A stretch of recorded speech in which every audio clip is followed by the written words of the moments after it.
विश्वकर्मा पूजा की कथा। नमस्कार भाइयों बहनों, जय मां गायत्री। आप सभी का मेरे यूट्यूब चैनल शुभकर्मा ही अष्टो में स्वागत है।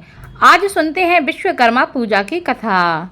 हिंदू पंचांग के अनुसार विश्वकर्मा पूजा कन्या संक्रांति के दिन मनाई जाती है। अमूमन यह त्योहार 17 सितंबर को पड़ता है। इस दिन भगवान विश्वकर्मा की पूजा के साथ साथ कारखानों, घर में मौजूद अस्त्र शस्त्र इत्यादि की भी पूजा की जाती है।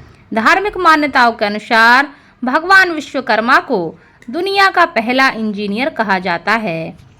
इससे संबंधित दो पौराणिक कथाएं शास्त्रों में बताई गई हैं। पहली कथा के अनुसार जब सृष्टि का निर्माण हो रहा था, वहां सबसे पहले भगवान नारायण सागर में शेष शैया पर प्रकट हुए।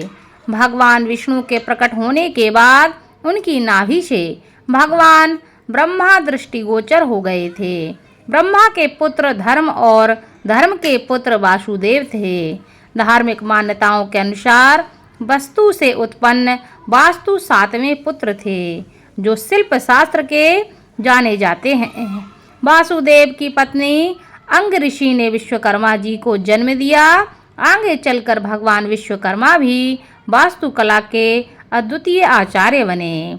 दूसरी कथा के अनुसार प्राचीन काल में काशी नगरी में एक रथकार अपनी पत्नी के साथ रहता था। वह अपने कार्य अच्छे से करता था, लेकिन फिर भी अधिक धन नहीं कमा पाता था।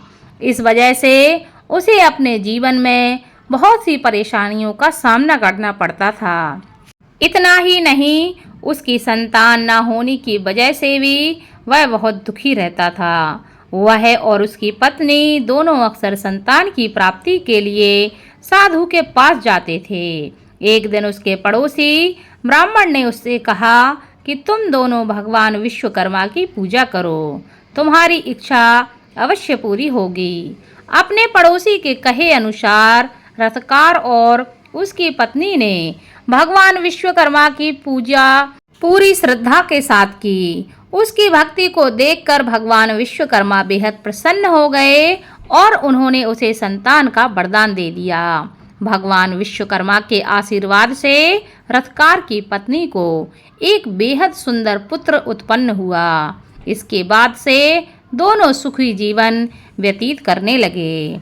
इस प्रकार इस कथा को हर किसी को विश्वकर्मा जयंती पर अवश्य सुननी चाहिए और दूसरों को भी सुनानी चाहिए। जो भी मनुष्य इस कथा को सुनता है, उसके समस्त कष्ट दूर हो जाते हैं।